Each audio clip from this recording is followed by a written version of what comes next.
টানা 7টি শনিবার যদি আপনি এই একটি উপায় করে নেন, তাহলে বিশ্বাস করুন আপনি বুঝতেও পারবেন না কখন আপনার খারাপ সময় চলে গেছে।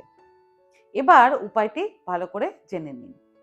7টি শনিবার সকালে একটি ছোট ঘটিতে কাঁচা দুধ নেবেন এবং তার মধ্যে অল্প করে কালো তিল মিশিয়ে ওং নমো ভগবতে বাসুদেবায় নমো এই মন্ত্রটি জপ করতে করতে অশ্বত্থ গাছে অর্পণ করবেন।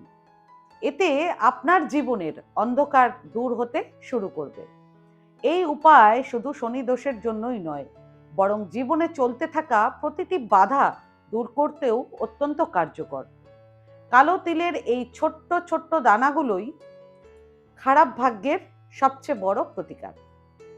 আর যখন আপনি ভক্তি ও শ্রদ্ধা সহকারে এই উপায়টি করেন, তখন ভাগ্য নিজেই বদলাতে শুরু করে। কারণ যখন ভগবান বিষ্ণু প্রসন্ন হন, তখন কারো খারাপ সময় বেশি দিন স্থায়ী থাকতে পারে না।